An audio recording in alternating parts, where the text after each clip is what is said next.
Channel को subscribe करें और सपोर्ट करें, ज़्यादा से ज़्यादा अपने दोस्तों के पास शेयर करें, वीडियो को लाइक कर लें। तो आज जैसे कि इस यूट्यूब चैनल पर मैंने पहले आपको संज्ञा वाला टॉपिक पढ़ा दिया था, है ना बच्चों। तो आज आपका टॉपिक है सर्वनाम, ठीक है। सर्वनाम, सर्वनाम। तो देखो आज हम पढ़ेंगे सर्वनाम, यानी हम सर्वनाम किसे कहते हैं, सर्वनाम शब्द का अर्थ क्या है। तो हम व्याकरण में कोई भी टॉपिक पढ़ते हैं तो सबसे पहले हमको उस शब्द का अर्थ पता होना चाहिए कि जो आपका सर्वनाम शब्द है उसका अर्थ क्या होता है। तो सबसे पहले हम इसका अर्थ देंगे सर्व प्लस नाम, है ना। तो ये जो सर्वनाम है बच्चों वो दो शब्दों से मिलकर बना है, सर्व और नाम। सर्व का मतलब होता है शब्द का और नाम का मतलब होता है नाम। तो अब यहाँ पर ऐसे शब्द यानी शब्द का नाम, ऐसे शब्द जो शब्द के नाम को प्रदर्शित करें वही हमारा सर्वनाम कहलाता है, ठीक है ना। इसके बाद दूसरी बात, ये जो व्याकरण के अंतर्गत हम सर्वनाम पढ़ तो रहे हैं लेकिन ये व्याकरण में आया कहाँ से है, तो हमको ये भी पता होना चाहिए कि व्याकरण का कौन सा टॉपिक है सर्वनाम। तो हम थोड़ा पीछे चलते हैं, जैसे व्याकरण। व्याकरण सबको पता है व्याकरण किसे कहते हैं, हिंदी भाषा को शुद्ध रूप से बोलने, लिखने, पढ़ने और समझने के लिए जिन शब्दों या ध्वनि चिन्हों का प्रयोग करते हैं उसे हम व्याकरण कहते हैं। तो हम व्याकरण को कितने भागों में बांटते हैं, 4 भागों में बांट देते हैं, वर्ण, शब्द, पद और वाक्य। तो हम इन 4 भागों में व्याकरण को बांटते हैं, वर्ण, शब्द, पद और वाक्य। तो देखो जो आपका वर्ण है, ये वैसे मैंने सब पहली वीडियो में एक में बता दिया है, आप उसमें आराम से देख सकते हैं। वर्ण भाषा की सबसे छोटी इकाई होती है ना। शब्द वर्णों के सार्थक समूह को शब्द कहते हैं, और पद अगर कोई भी शब्द है वो अगर वाक्य में प्रयुक्त कर दिया जाए तो हम उसे पद कहते हैं, और वाक्य शब्दों के सार्थक समूह को वाक्य कहते हैं। हम बात कर रहे हैं सर्वनाम की कि व्याकरण में सर्वनाम कहाँ से आया है। तो आपका जो शब्द वाला टॉपिक है उसको हम 2 भागों में बांट देते हैं, विकारी शब्द, विकारी शब्द, और दूसरा है अविकारी शब्द, अविकारी शब्द। तो देखो विकारी शब्द यानी जिन शब्दों में परिवर्तन हो सके उसे कहते हैं विकारी शब्द, और अविकारी, इसमें विकारी के आगे अ लगा है, अ का मतलब होता है नहीं। मूल शब्द विकारी यानी जिन शब्दों में परिवर्तन नहीं हो सके उसे अविकारी कहते हैं, और जिनमें परिवर्तन हो जाए वो विकारी कहते हैं। इसके अंतर्गत 4 आते हैं आपके, संज्ञा, सर्वनाम, क्रिया और विशेषण। विशेषण, संज्ञा, सर्वनाम, क्रिया, विशेषण। तो आपको एक बात स्पष्ट हो गई कि सर्वनाम कहाँ से आया है। सर्वनाम व्याकरण में जो शब्द वाला टॉपिक है उसमें विकारी शब्द का दूसरा भेद है सर्वनाम, ठीक है। तो एक हमको पता चलेगी कि सर्वनाम एक विकारी शब्द है। तो हमारी पहली लाइन क्या बनेगी, सर्वनाम एक विकारी शब्द, और इसका अर्थ क्या होगा, सर्व प्लस नाम यानी शब्द का नाम। जैसे कि देखो हम किसी का नाम ले रहे हैं राम, राम किसी व्यक्ति का नाम है ना, लेकिन अब हमको ऐसा नाम लेना है जो सबके नाम की ओर संकेत करे। जैसे कि वह, ये जो एक शब्द मैंने लिखा है हम किसी भी व्यक्ति के लिए बोल सकते हैं कि वह क्या कर रहा है, वह कौन है, यानी किसी एक व्यक्ति का नाम नहीं है। ये जो वह शब्द है वो शब्द का नाम है। जैसे तुम, ये जो सर्वनाम शब्द है ना तुम, अब मान लो कोई अनजान व्यक्ति है हमको रास्ते में मिला तो हम उससे क्या संबोधन करते हैं, तुम कौन हो।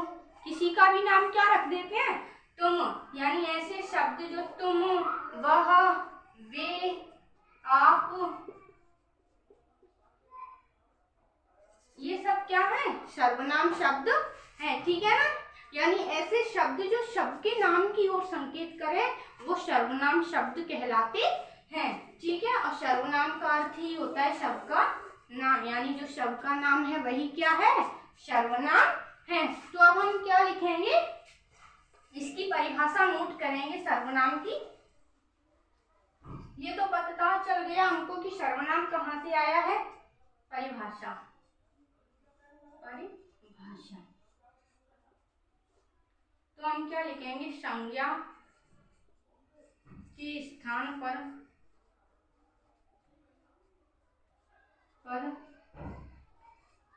प्रयुक्त होने वाले शब्दों को सर्वनाम कहते हैं। यानी संज्ञा के स्थान पर प्रयुक्त होने वाले शब्दों को सर्वनाम कहते हैं। ऐसे शब्द जो संज्ञा के स्थान पर प्रयोग किए जाते हैं उसे ही हम क्या कहते हैं, सर्वनाम कहते हैं। ठीक है, और देखो सर्वनाम शब्द का अर्थ, सर्वनाम का अर्थ। तो दूसरी लाइन क्या बनेगी, सर्वनाम दो शब्दों से मिलकर बना है, दो शब्दों से मिलकर बना है। कौन कौन से हैं वो दो शब्द, सर्व प्लस नाम, जिसमें सर्व का अर्थ होता है,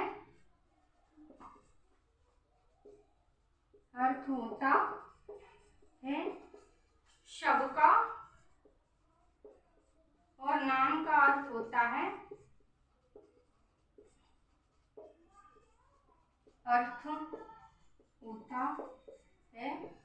नाम। यानी सर्वनाम शब्द का क्या अर्थ होगा, सर्वनाम दो शब्दों से मिलकर बना है, सर्व प्लस नाम, जिसमें सर्व का अर्थ होता है शब्द का और नाम का अर्थ होता है नाम।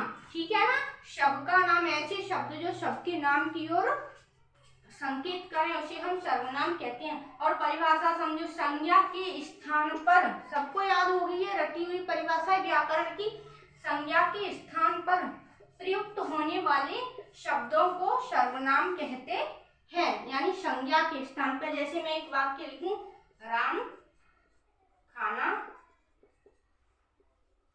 खाता है। ठीक है, राम खाना खाता है, राम की मम्मी बाजार गई हैं, राम के पापा ऑफिस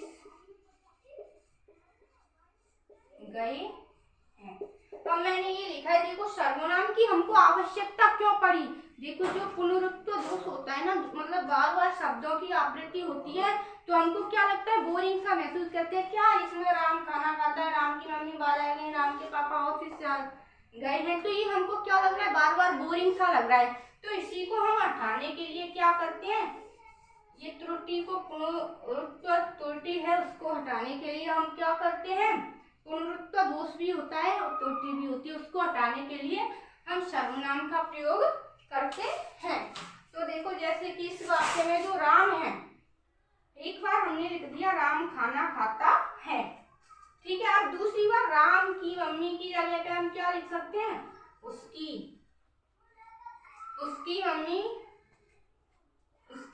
मम्मी बाजार गई हैं।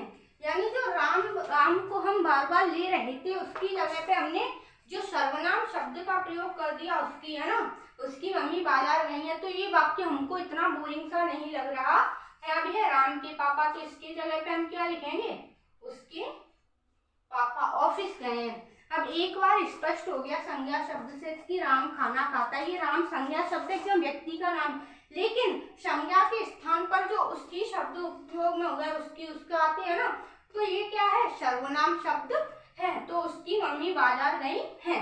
अब ये जो हमको बार बार बोरियत हो रही थी ना कि राम राम राम, तो उस बोरियत को हटाने के लिए, बोरिंगपन को हटाने के लिए सर्वनाम हम उपयोग में लेते हैं। तो उसकी मम्मी बाजार गई है, उसके पापा ऑफिस गए हैं। बार बार राम शब्द नहीं आ रहा, लेकिन स्पष्ट हो रहा है कि राम की ही मम्मी बाजार गई है। ठीक है, ये हो गया आपका।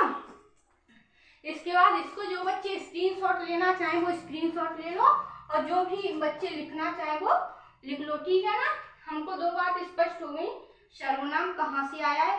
सर्वनाम व्याकरण में जो विकारी शब्द होते हैं, संज्ञा, सर्वनाम, क्रिया, विशेषण, उसका भेद है दूसरा सर्वनाम, ठीक है। इसकी परिभाषा संज्ञा के स्थान पर प्रयुक्त होने वाले शब्दों को सर्वनाम कहते हैं। जैसे कि राम यहाँ संज्ञा शब्द था, उसकी जगह हमने क्या लिख दिया, उसकी, है ना। यहाँ भी राम संज्ञा शब्द था, उसकी, राम की जगह पे उसके लिख दिया, है ना। और इसका अर्थ देखें तो सर्वनाम दो शब्दों से मिलकर बना है, सर्व प्लस नाम, जिसमें सर्व का अर्थ होता है सबका और नाम का अर्थ होता है नाम, ठीक है। इसको सबने लिख लिया। इसके बाद चलो हम आगे चलते हैं। अब हम कहाँ पे आएंगे, सर्वनाम शब्द। सर्वनाम शब्द, तो जो आपके सर्वनाम शब्द हैं वो कौन कौन से हैं। ये तू शब्द है ना, ये व्याकरण की दृष्टि से हमको सुनने में अच्छा नहीं लगता है, लेकिन जो मुख्य शब्द है वो आपका यही है। इसी से आपका क्या क्या बन जाता है, तुम, तुम्हारा, तुम्हारे, ये शब्द इसी से उत्पन्न होते हैं, तू शब्द से, ठीक है ना। ये आपका मुख्य सर्वनाम शब्द है। फिर है आपका वह, ठीक है, आप, वे, क्या, कौन, क्यों, ये शब्द क्या है, आपके सर्वनाम शब्द हैं। तुम, तुम्हारे, वह, वे, आप, यानी जो शब्द संज्ञा के स्थान पर प्रयोग हो वे सब सर्वनाम शब्द कहलाते हैं, ठीक है ना। दूसरी बात, जो शब्द के नाम को प्रदर्शित करें वो आपके सर्वनाम शब्द कहलाते हैं, ठीक है ना। ये दो बातें स्पष्ट हो गई बच्चों। अब हम तीसरी ओर आते हैं, सर्वनाम के भेद। सर्वनाम के भेद, और सर्वनाम के भेद हम दो तरीके से पढ़ते हैं। एक तो इसको ट्रिक के माध्यम से भी पढ़ सकते हैं और एक सादा तरीके से भी पढ़ सकते हैं। तो देखो, अगर आप ट्रिक के माध्यम से देखें तो इसमें ट्रिक है अपना,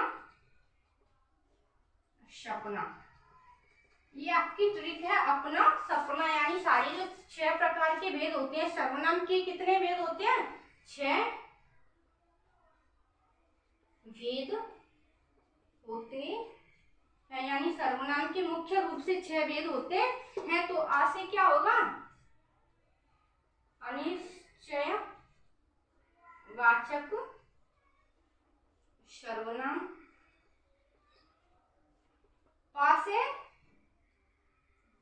पुरुष वाचक सर्वनाम,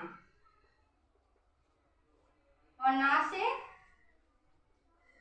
निश्चय वाचक, निश्चयवाचक सर्वनाम, ठीक है। फिर साथे संबंध बोधक सर्वनाम, संबंध बोधक सर्वनाम, और पास से क्या होगा, प्रश्नवाचक, प्रश्नवाचक सर्वनाम, और ना से निजवाचक, निजवाचक सर्वनाम। तो ये है आपके सर्वनाम के 6 भेद, ठीक है। सर्वनाम शब्द में क्या, तू, वह, आप, वे, तुम्हारा, आपके, उसका, उसकी, ये सब क्या आते हैं, सर्वनाम शब्द में आते हैं, ठीक है ना। ये मतलब संज्ञा के शब्द में स्थान पर प्रयुक्त हो जाते हैं, और ये वैसे शब्द है जो सबका नाम होते हैं, ठीक है ना। अब जो आपका टॉपिक है सर्वनाम के भेद, अब इसको हम ट्रिक के माध्यम से क्या होंगे, अपना, सपना, इसकी ट्रिक से, ट्रिक है आ से अनिश्चय वाचक, पा से पुरुषवाचक, ना से निश्चयवाचक सर्वनाम, सा से संबंध बोधक, पा से प्रश्नवाचक, और ना से निजवाचक सर्वनाम। यानी सर्वनाम के आपके 6 भेद होते हैं, पुरुषवाचक, निश्चयवाचक, अनिश्चयवाचक, संबंध बोधक, निजवाचक और प्रश्नवाचक सर्वनाम, ठीक है। अब आप को मैं सर्वनाम के भी अगली वीडियो में कराऊंगी। वीडियो अच्छी लगे तो वीडियो को लाइक कर लो, चैनल को सब्सक्राइब कर दो, अपने दोस्तों के पास शेयर करें ज़्यादा से ज़्यादा, और जो टॉपिक आपको पढ़ना है वो कमेंट करके ज़रूर बताएं। धन्यवाद, हम मिलते हैं अगली वीडियो में।